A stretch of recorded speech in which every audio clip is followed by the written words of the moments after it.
This time, I would like to introduce the relationship between the German and Chinese economies and explore how Japan faces similar issues, identifying potential obstacles in its relationship with China. Let's start by taking a look at Germany's recent situation. Here's a recent search on the German economy. While Germany was initially expected to achieve a 0.3% growth rate this year, as of October, that forecast has been revised down to a 0.2% decline for the year. What was expected to be positive growth has turned negative, marking Germany's second consecutive year of negative growth if this holds true. In 2023, Germany's GDP surpassed Japan's, making it the world's third largest economy, although, in reality, the growth rate itself was minus 0.3%, showing a clear downturn in the German economy. To understand why the German economy is struggling, I consulted Google's AI, which outlined 5 main factors. Firstly, Germany's export-dependent economy has become a drawback, primarily due to its reliance on exports to China, a central topic of this video that we'll discuss in more depth. The second factor involves the slowdown in natural gas and oil imports due to Russia's invasion of Ukraine, causing rising energy costs, a concern Japan also needs to address. The third factor is cost increases related to high inflation and persistently high energy prices, which is closely related to the second point. Fourth, individual consumption has been slow to recover, a common trend in early stages of inflation as people cut back on spending by dining out less, opting for home-cooked meals, or choosing cheaper products. Although wages may eventually rise, sustaining consumption, if incomes don't keep up, the economy could worsen. Additionally, policies can raise real prices, as with the consumption tax. Increasing this tax to boost revenue can negatively impact consumption and may not always produce positive results. Lowering the tax to stimulate consumption could ultimately increase revenue, so raising the tax before the economy fully recovers is a misguided approach. Japan should heed this as well. The fifth factor is a decline in capital investment and production, closely tied to the drop in consumption. If products aren't selling, production and investment decrease as well. This channel focuses on China, so we'll cover the Germany-China connection. But first, let's go back to energy costs. Germany has been shifting toward clean energy, influenced by its politically diverse government, which includes advocates for clean energy. As part of this shift, Germany buys nuclear-generated electricity from France to manage costs that would be higher with renewable sources like wind and solar. This creates a front-facing commitment to clean energy, yet in practice, they rely on nuclear power from France. This approach raises questions about clean energy's feasibility, highlighting that if clean energy cannot meet demands sustainably, a long-term strategy must be considered. For Japan, solar panel generation is heavily promoted, but concerns include the limited lifespan of solar panels and the problem of disposal once they deteriorate.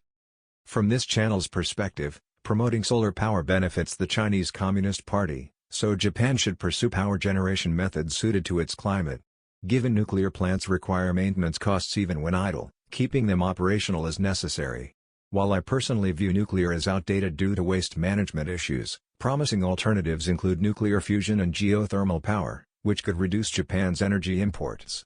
Despite this, solar power is still strongly promoted in Japan, a policy that may leave future issues. Turning back to Germany's export dependency, Germany's economy is particularly reliant on exports to China. I asked AI about trends in German exports to China, and while Google's AI was unhelpful, Microsoft's AI offered a clearer response. In the early 2000s, exports to China made up about 5% of Germany's total exports, reaching 10% by 2010 and around 15% by 2020.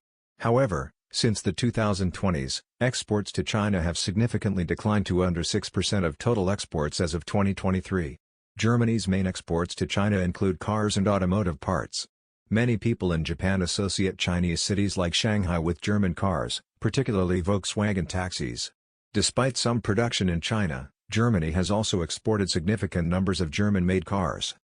Curious about BMW's models exported to China, I consulted Microsoft's AI, which listed popular German-made BMW models like the 3 Series, 5 Series, X5, and X7. Although some models are produced in China, these remain top German exports. However, a decline in demand for German cars in China has led to fierce local price competition, even resulting in discounts on luxury models. Germany's over-reliance on car exports to China has compounded its economic slowdown. Moreover, another strategic misstep is the EV shift, in which Europe's transition to electric vehicles, EVs, is partly aimed at countering Japan's strong traditional automotive technology. Japan's hybrid vehicles, for example, boast excellent fuel efficiency and durability, posing a significant competitive edge. While Europe has promoted the EV shift for environmental reasons, an underlying motive is protecting its own auto industry. Now, however, China has become a formidable EV competitor, selling EVs at low prices that Germany struggles to match, prompting discussions on imposing tariffs on Chinese EVs. Europe's political alignment with environmentalism reinforces the EV shift, making it difficult to pivot back to gasoline-powered cars. However, the practicality of EVs versus hybrids is still debated among users, with hybrids seen as better for long-term use and resale.